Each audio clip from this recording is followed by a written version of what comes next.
First, I'd like to introduce Nirushan from Butetown Matters. Thank you, Francis, and thank you, Ed. Hi, everyone. It's really nice to be here. It was actually meant to be 3 of us, but two of the team couldn't do it. I just want to give a shout out to them anyways. Matt, Muna, and Yakub do also the really important work. I just got stuck with presenting today, but it's still really good to be here to talk about the work that we do, and especially give you a bit more background on Butetown and what it's like living in that community, what the challenges that community faces, and especially how we try and go about making change as young leaders. But before I get into any of that, I just want to show you a video of what Butetown is like. I think obviously I'm aware because I live in Cardiff, I'm from Cardiff, I meet people there, but I know many of you might not have an idea of what Butetown is in Cardiff and what it's like. It's a typical docks area, but with a rich and multicultural history. I'm really proud of where they come from. And I hope this video does justice when it's shown. It was actually filmed for the BBC in 2019 for Black History Month. The presenter is someone we know locally. Their name is Mojana, and they went around speaking to residents and getting their insight into what Butetown is like. So before I keep on talking, I'll share this video and then come back to talk about how we went about making change.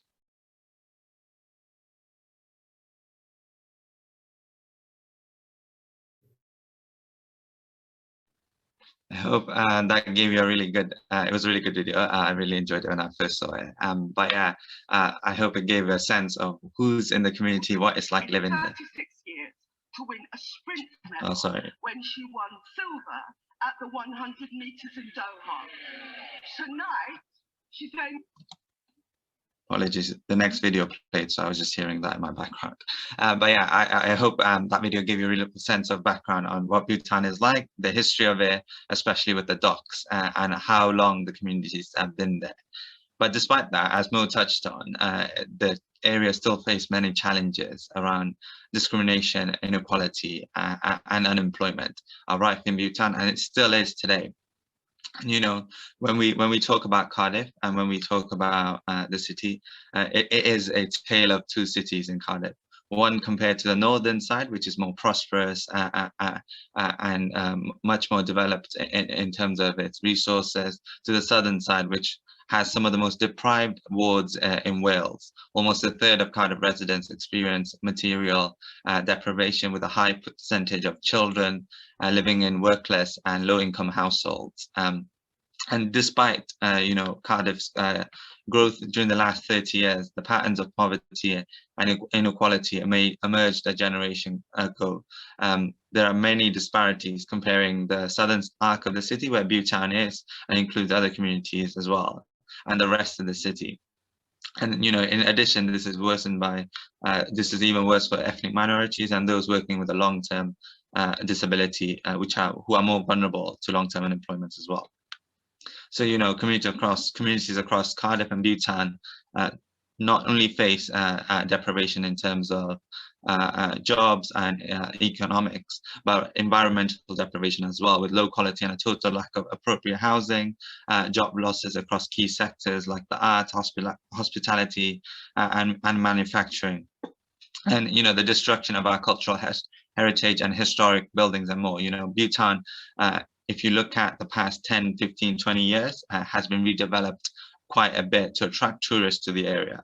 There's actually a wall by Butetown where people call it the Berlin Wall, because it separates the bay part to the community part, which looks at the differences of how the city treats the community of Butetown. You know, and what this means is that there are much more less green space, more flats and housing which are unaffordable, more low quality jobs, and, you know, less space for community and public health amenities.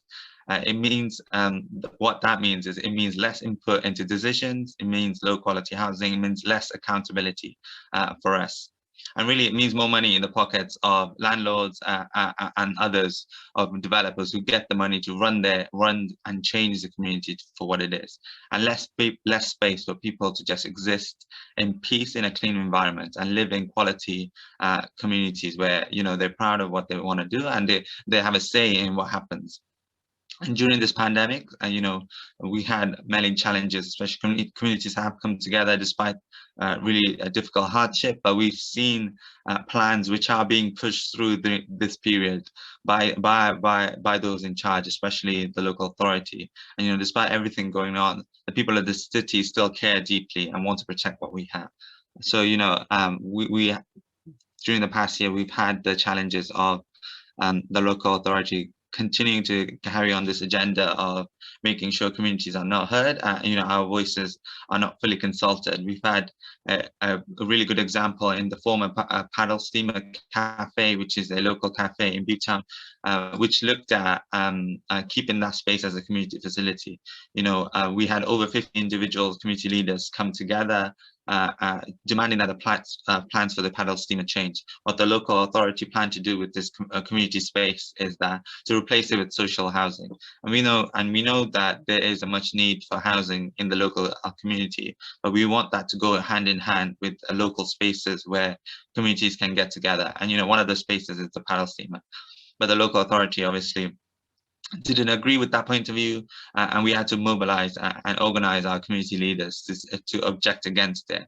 So how we did that is making sure we got those that are prominent individuals in the community to sign a letter of support demanding that the plans for the paddle steamer are changed. Now, this was led all by Butetown Matters and the team of young leaders. This was whilst welcoming the promise of more socializing. What we asked for is why a permanent space for the cafe can't be provided. You know, the council has committed to a BAME equality task force.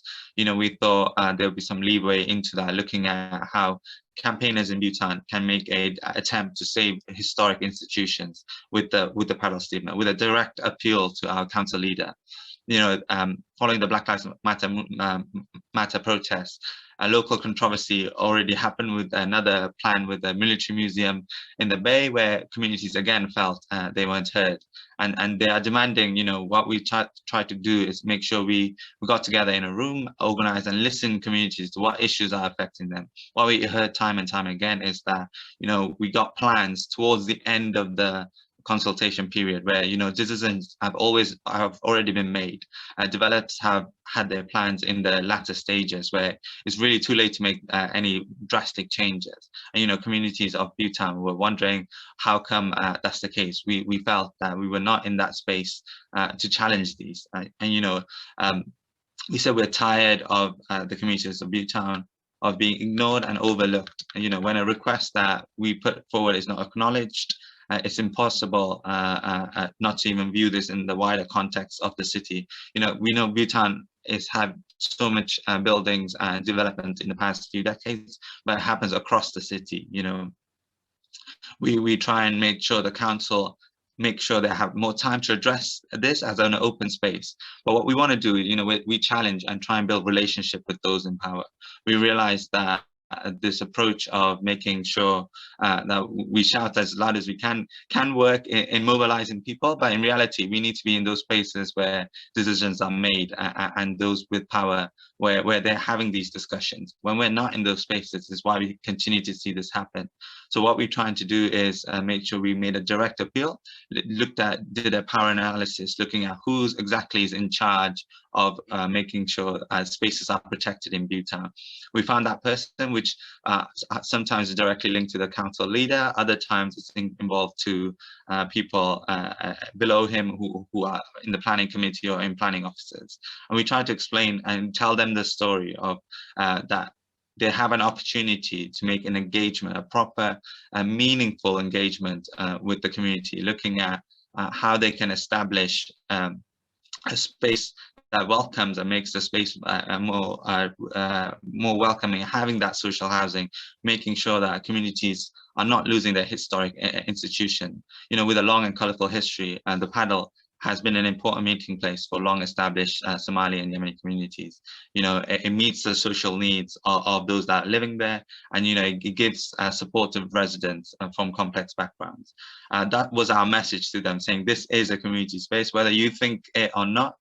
When we tried to build these relationships and target them, we had lots of 50 community members, 50 community leaders, you know, who represent tens and hundreds of others, what we try to say is, even though your plans is important to the community in terms of housing, what we're saying is you can't take our meaningful institutions away. These institutions are in place to support the wider community and meet their needs. And, you know, that was the message we were trying to get across, of building a relationship and trying to work with us. All we asked at that stage was trying to make sure we built that relationship with the council, so that next time they do something with this, or when they want to offer support, that we're at there from the beginning phase of their planning.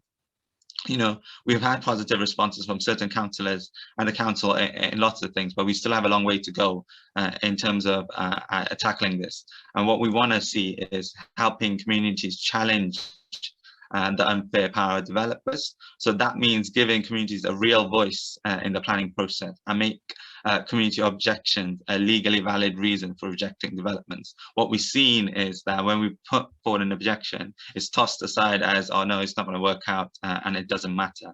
What we want is objectors should have the same right as developers and have that same meaningful voice when it comes to protecting spaces. And you know, we want to give councillors an opportunity. We need to make sure the process is impartial as it can be, and you know, there shouldn't be any party relationships in terms of spaces affected by local communities. Rather, they involve the community from the beginning phase of any development, where we try and engage the young leaders, where we'll mobilize and get people into that room, and officers and councillors can really listen to them, but they have to make a commitment of doing that.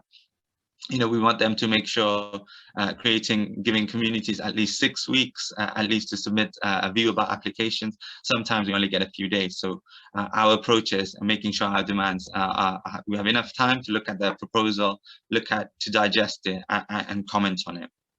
You know, and we want to providing a right of reply for petitioners in the planning committee as well. So anytime we did a petition where we had hundreds of signatures, sometimes it was all ignored. But what we've seen work is when we built close relationships with those in power and said, look, these are the names of the petitioners, they tend to respond straight away.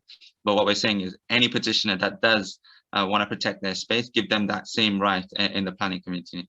And you know, what we finally ask for is giving communities access to advisors and help and support in protecting those spaces, and incorporating their views in their recommendations. You know, one thing we want to see, and Butetown Matters is all about, is raising the profile and the issues of residents. And you know, we can only do that by building relationships with those in power, the developers, and how we can work together to make sure Butetown and the Bay is successful for generations to come, and is part of that cohort of Cardiff, where we see the city becoming a global, a major capital city in Europe. But at the same time, we don't want to lose our historic institutions. And we can do that by giving communities a real voice that matters at planning stages, that has direct contact with council leaders, and that, you know, we have that providing a right for communities to object in any way, and that is taken as a valid reason.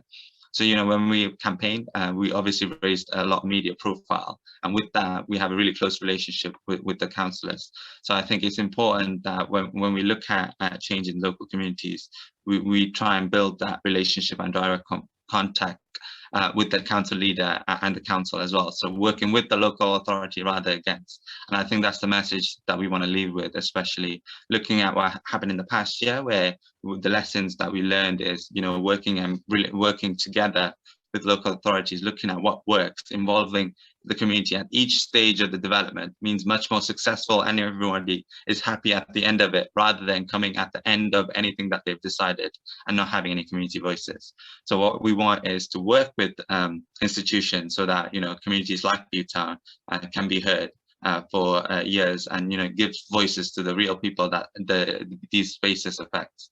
Thank you. Thank you, Nirushan. That was incredibly powerful, listening to you talk then. The way that you've built your power is amazing, and just insisting on that transparency and the accountability from people who are elected. There's so much that resonates with what I know Vicky and Viviana are going to talk about now. So I'm really delighted to welcome them to talk about a very specific example, I think, that really kind of highlights everything that you've also said, Nirushan. Thank you.